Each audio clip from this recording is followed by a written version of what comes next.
How do you guarantee there won't be a kidnapping tomorrow? Don't release these people. How do you look in the eyes of an 18-year-old who's about to be conscripted and say, you should serve your country because your country is going to serve you?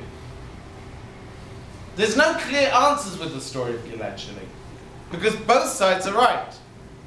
The parents are right, and also there's people who are on the opposite side of the street saying, we're the parents of victims of terror who are going to be affected if these people are released as well because they killed our children. There's no right answers. There's questions and prices, what to pay. The government of Israel at the moment is saying that the price is too high and we need to continue negotiating. We've been talking about releasing them, but the prisoners, but making sure that they go into exile, etc., etc. That hasn't been accepted. There are, I believe, more secret negotiations going on, which is why they're secret and everyone knows about it. Thoughts, questions, anything? Let's go. I don't want to just keep talking, even though I have an English accent, so it sounds intelligent. Let's go any way you want. Yeah.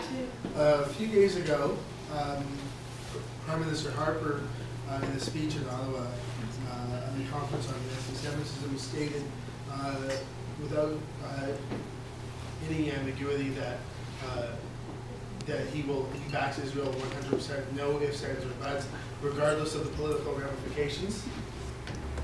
Okay. Does that have any effect, or does that make any headlines in Israel?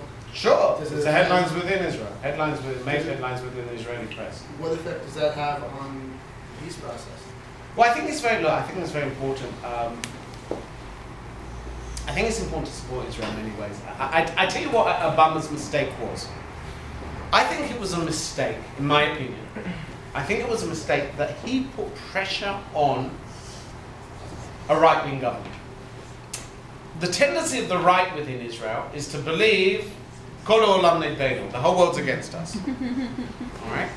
When you put pressure on a government which believes the whole world's against us, they wake up and go, the whole world's against us. Right. I don't think that is the case. Most of the non-Jewish world don't wake up in the morning going, Jews.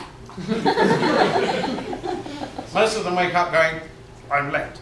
Or, I have a headache. I have a hangover.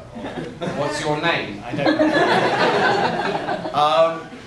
know. So to that extent, I think that by showing support for Israel, it does help the peace process because it's giving Israel a sense of security to make and take risks for peace.